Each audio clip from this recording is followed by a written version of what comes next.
Welcome, everybody. This is the Rotary E-Club of Silicon Valley, and every week we bring you the stories of people who are making a difference in the lives of others around the world, whether that's locally, globally, or digitally. We are one of 36,000 Rotary clubs globally as well. The online and asynchronous niche of Rotary clubs is kind of a small one, but we're part of it. And it is very much, in our perspective, an advantage to be able to connect with anybody anywhere about the cool work that they are doing. To that end, we have with us today Lars Westjberg, who is going to be telling us about a program that he has been working on to help folks in Ukraine through mobile clinics. We have had the honor of having one of our members, Cecilia Babkirk, our treasurer, based in Italy, helping him with some aspects of that. And it will be exciting to hear more about both the project itself and the ways, Cecilia, that you have helped make it happen as well. Lars, it is such a pleasure to have you.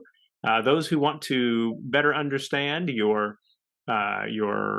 intro can always pause the recording right now, scroll down a little bit, take a look on our YouTube page at the info there about your intro, or pause and scroll up on our Silicon Valley Rotary page to see the introduction there. With that, Lars, I'm going to hand the microphone over to you. Thank you for joining us to present to the Rotary E-Club of Silicon Valley. Thank you very much, Rustin. It's a really big pleasure for me to finally meet Cecilia's Rotary Club. So that is a big thing for me already. So my Rotary Club is called Rotary Club Lviv International. I am the charter president of this club. I started this together with 25 other in 2016. We already unite 16 nationalities. We are mostly targeting the expats working in Ukraine, but also trying to get the high-level business people here. Everyone knows about the situation that we have total destruction of hospitals that the Russians have targeted for more than 1 year already. And here we can just see one of them in a southern city in Ukraine, where we have 2 doctors who don't have to work anymore because there's no medical equipment in this hospital. It's simply just bombs. And here we have Mariupol. Everyone knows about this with the steel plant, where the maternity hospital was totally demolished by missiles. And we have pharmacies that are not working anymore. You can see the 2 couple here in the left and how it looks like now. It's just a bad thing here.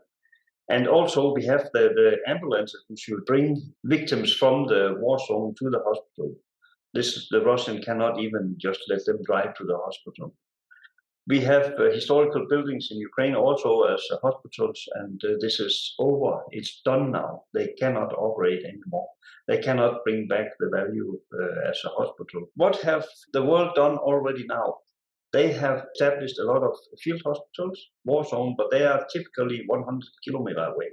So it means that those victims who are in the war zone and near the occupied area, they probably never will reach this point of 100 kilometers if we see how the ambulance look like. But the conclusion of this, the healthcare system is destroyed and people are simply dying from smaller wounds. They get infection and nobody can cure them because the doctors are not there anymore. What they are living in basement now, this we have heard many times from the media, that all kind of people are living there. And if there is a doctor, then they can maybe help, but they don't have the equipment to help. The communication is down. If you don't have a power bank, if there's no electricity, there's no communication. That's it. The water is contaminated because of too much bombing in the area, dead people and so on. So what we have done in our club, we have created a mobile emergency clinic that is reinforced, and it's built to stay in the battle zone. So it means that it can stay independently in the forest, for example, and operate from there. We don't need to have electricity because they have their own generator, so it can operate 24/7. It's constructed also in the way that it can stay in the cold in the summertime and warm in the wintertime because we have a heating cooling system there also. And of course, we have a water cleaning system that when patients have been in the mobile clinic, then they can get 5 liters of water with them home. So they have drinking water. And those mobile clinics are produced in Ukraine, 140 kilometers north from Lviv, where I'm stationed. So it helped the local economy with working places and so on. So if you move forward here, then it's multifunctional clinic that takes both victims from the women who we know are abused in the south of Ukraine and how the Russians are working. They take people from the prison, the one who have hepatitis and AIDS, just, yeah, I'm sorry to say, rape as many as you can. This is a disaster. The Minister of Health, we have signed a memorandum with them, and it means that they are taking over the 24/7 working on this in this trailers, that the doctors are qualified to work in whatever they need in this clinic here. And also after the war, it's not like the project will stop after the war, because it will just maintain the suburb and those places where the hospitals are destroyed. And we are thinking about both dental care here, and we are thinking about medical care. So it is what is a wish from the Minister of Health we have done. And we think that according to the agreement we have with the Minister of Health, we have also investigated, and we have also working together with Doctors Without Borders. We are thinking that the estimate is that we can help 80% of people who have any kind of injury or wound or illness or whatever. So it means that this project is sustainable because it can stay after the war and still help people. So I just want to illustrate here what kind of equipment do we have in the trailer. We have worked with Doctors Without Borders. They came with a list for us, and this list we have used to create the medical instrument we have in the trailer. I think the best of what we can get, and one trailer is a price of $42,500. The trailer, including all equipment. We have made special training plan for the doctors who should operate this trailer according to the Rotary norms and rules, that we are sure that everything is okay when it comes to the fields. And the delivery time of a trailer like this is that when a payment is done, then it takes around 35 days to produce the medical trailer. And then we have 5 days to install all the equipment and test the equipment. And there's 5 days for training and delivery. So 45 days after payment, we are ready to deliver. We have two trailers now that is going to Kherson region from Lian's club. This is going to the Kherson region. We know that this half of the city is liberated, but there are still battles going on there. And to make this project work, we are still depending on donations, because a trailer for $42,500, this is simply not enough money to equip a trailer like this. So we are asking for donation, and we are luckily getting donation also. The two people behind the project, this is my Rotarian friend Jakob, made this project in March last year. And the project was done in the way that we contacted one Danish company who was already operating in Russia and did not leave Russia. And we tell them, if you do not want to leave, then you have to pay to save life in Ukraine. And we got 250,000 euro from that company to start this project and to develop the project. I would like to tell you a little bit about the first trailer we have out in the front zone, kind of reporting we have made, because we have, of course, learned from the first trailer we gave to the medical doctors to what the next version should be. So we have Mr. Dr. Andriy here, who is responsible for the first unit. He is in military clothes because it is in the war zone, but he is a doctor. And though this medical vehicle you see in the background, it is military, but you can also see the surface of where the trailer should move, that this is not easy to drive, so they are using medical. They cannot use a normal car for that. So here you can see that people are waiting outside the trailer, waiting to get in. And this trailer is stationed 7 kilometers from the front zone, from the front line in Kharkiv region. And people are getting medical treatment, they are getting dental treatment. And probably those villages have never seen a doctor before, because the hospitals are only in the bigger cities. What we also have been thinking about in this project here is Rotary awareness. It is important for those people who get treated in our mobile clinic that they know where this trailer is coming from. As many clubs, as many districts who is sponsoring or donating trailers, as many labels we will have on the door on the inside. So it means when they open the door, then it's for public, and when it's closed, it's for people inside the trailer. And here you can see Doctors Without Border rolling with one of the trailers. We have made 2.0 upgrade of the trailer where we have upgraded the electric system. We have put extra spare wheels after the doctor's wish because of the harsh surface they are driving on. Better air circulation is coming from Doctor Without Borders. There's upgraded the lock system to the trailer. Better version of the slip-resistant ramp. We have a PVC curtain, as you can see on one of the picture also, because when we are in the winter time, then the heat should stay in to the trailer, and in the summertime, the cold should stay in to get the best working condition for the doctors. This is how the new version looked like inside. We have made more shelf space. We have made a locking system under transportation that the boxes are not falling out when we are driving. We have added adjustable dental chair and adjustable operation table and some folding benches and so on. So a lot of things have been upgraded since the first version.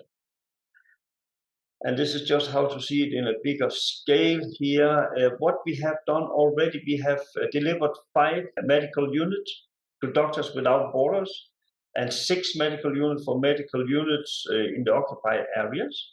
And our process to produce at least 30 trailers until 1st of July. So this is about 2 months more, 2.5 months more. So we need to do that. Rotary have donated 28 until now. And we know that there's more on the way. And we are not only talking about US, we are talking about worldwide. Rotarians are interested to help Ukraine as much as they can. So this was about our mobile clinic. I hope it's interesting for you to participate in a project like this. Absolutely, Lars. Thank you so much for your presentation and for the powerful work that you and your team are doing there in Ukraine. We're going to shift to the question and answers. Before we do, I'd like to introduce the people that we have on the call. We have a set of members from our club, the Rotary Club of Silicon Valley. That includes our treasurer in Italy, Cecilia Babkirk. It includes our Paella Master Shags here in the Bay Area. Members Lisa Axelrod and Susan Lundy, also here in the Bay Area. And charter member of the club, but now with the District 7040 Passport Club in Canada, is Chris Cochran. And Chris, thank you as always for your help with the programs that we do. So Lars, how amazing that you're able to get these programs together so quickly that you can go from funding, assurance to in the field in 45 days. Is it the case that in making the program work that fast, that there were particular people engaged in the program who said, "Hey, look, here are particular improvements we can make to the timing," and they are the reason essentially that you're able to do this so quickly? Yeah, it was, as I told that in March, when the war broke out in end of February, we already thought about how can we help. And then we start to look what can the market offer in this way. And we only came over such medical units with a truck, a box on a truck. And then we thought if the truck breaks down, then the hospital breaks down. So that was not an option to do like this. We had to create a trailer system that was independent, so you can take any car and just move it from one place to another location. And then, of course, the donation from Denmark just came in the right time, and we were lucky to get this donation.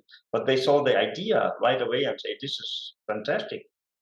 The market also have shown us that those other vehicles, medical clinics, they were 70% more expensive than what we could produce it for. So it would make absolutely sense that we should do it in that way. And we also thought about in the beginning, but when we are in the war zone, we have to reinforce this box on the trailer that it actually can take a little bit shaking if there is a bomb nearby. But the idea about making a gray trailer, not a green trailer, we were thinking about, we have so many cities that are destroyed, and it will be easy to park a trailer with a gray color and not be seen in the city, when a green one will probably be more visible. Hmm. So that was, we have done a lot of thinking, a lot of brainstorming to create this project that it will be in the right way. And also with the water cleaning system and so on, it's this you don't have in the other trailers that we have seen. They only have the medical care, not even the dental care. Then you have a specialized trailer for that, a specialized trailer for that, and so on. So we put everything together in one, because I think when we are in a war time, and if one have dental cleaning and there's another one on the bridge to have medical checkup, it doesn't matter. We just need to save as many possible. Fair. There were some questions that came up in the chat. Lisa asked in the chat about donation possibilities, and Cecilia, I know you've taken a big interest in that. Perhaps you could unmute and let us know a little bit about how the donation process is working as you see it.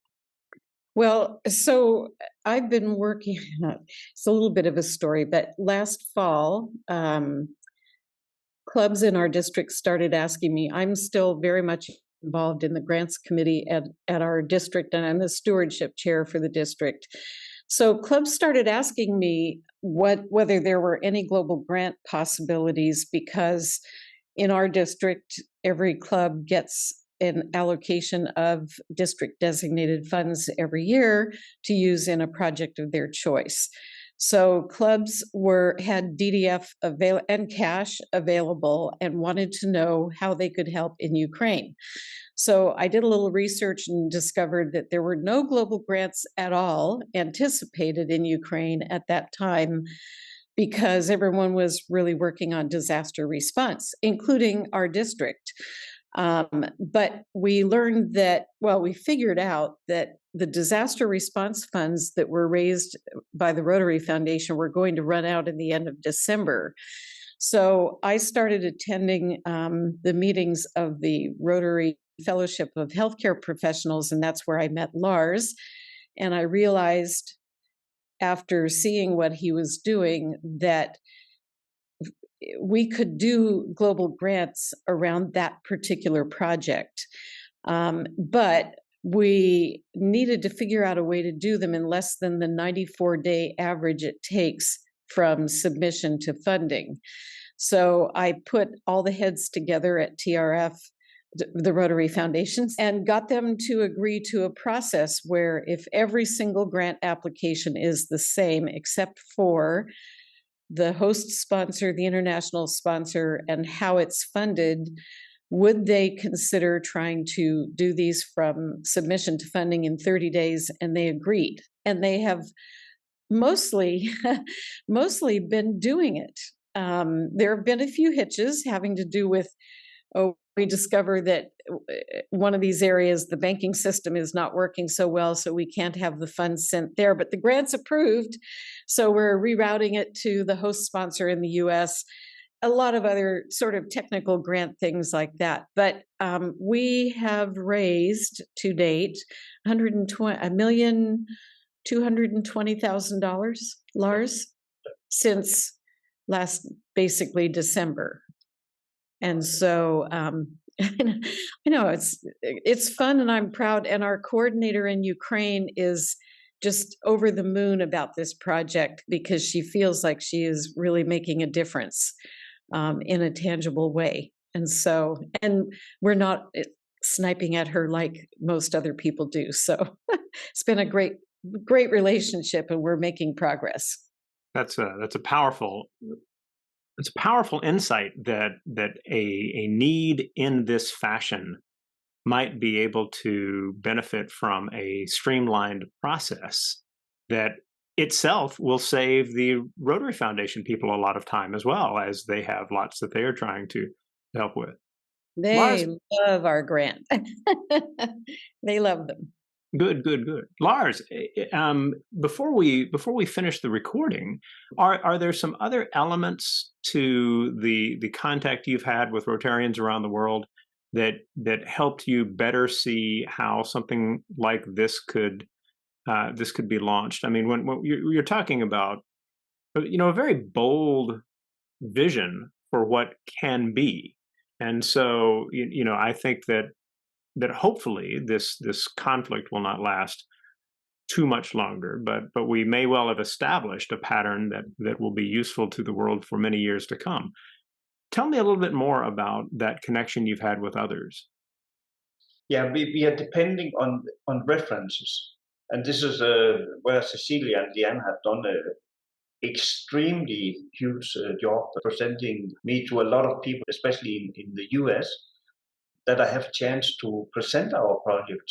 Now we are in the e-club, a worldwide e-club. It's probably even better that we can get out of the US also. But we also have, as I told, 16 nationalities in our club. And most of our Rotarians are also interested in this project because they know that it helped in Ukraine. So we have one of our Rotarian in Norway. He has a cruise ship operating company, and he was meeting with a Rotarian in Norway, and suddenly 6 districts came with 6 trailers. So this was a reference inside the club. Yeah. And we also have from Denmark, I'm from Denmark myself, stationed here in Ukraine, and we also have sent for Germany and so on. But the more people who knows about this, the more invitation you'll get to present this project. And, even if the war stopped tomorrow, Ukraine will be in ruin for many, many years. And those medical trailers are needed everywhere in this country. And we have hospitals. How long time does it take to build a hospital from scratch? It takes 5 years, maybe. So for the next 5 years, until they are rebuilt, those hospitals, and logistic is made correctly, then those trailers will just be useful in Ukraine. And after 5 years, it will be useful because those rural areas and villages and so on, they will need them forever. Wonderful, Lars. Thank you so much. So what I'm going to ask you to do is, Lars and Cecilia, to help any Rotarian watching this know how to take part. Like where do they go? What do they do? Things like that. I'm gonna wind down the recording, and then I'll hand it over to you two for that. So there are many people to thank regarding our being able to share this story through our club. Principally, first of all, Cecilia, thank you for suggesting that we record this program and for connecting us with Lars so that he would be able to share this story with us. I would also like to thank Chris, who is a person who is constantly finding ways to help in Rotary all over the place and has helped with the editing of this particular video today, as we experienced a few minor glitches on our way in. That happens. And to all of our members who get excited about the stories that we get to hear, and to learn that we have a tangible impact on the lives of others around the world, including in these very, very difficult regions, such as the war areas in Ukraine. So with that, first I'll hand it back to you, Cecilia, and then Lars, anything you want to add to that, we will finish with your comments. Cecilia. Well, it's certainly been an honor and a pleasure to work with Lars and other members of Rotary in Ukraine. They are an amazing group of people, incredibly dedicated, working under the most difficult conditions. And so if anyone wants to know any more about our project here for the mobile emergency clinics, feel free to contact me. Lars? Yes, I will just say the same background for you, Cecilia, that I have probably never learned so much about Rotary since I have met you, and about the Rotary Foundation and how to make grant in a box and so on. This is just a journey for me for the last 6 months. If you have anyone, it doesn't have to be Rotarian, but friends who want to listen to this presentation, please let us know. We will do our utmost to present as many times as possible. We are talking about saving lives here. Excellent. Thank you so much. And all, we will see you next week.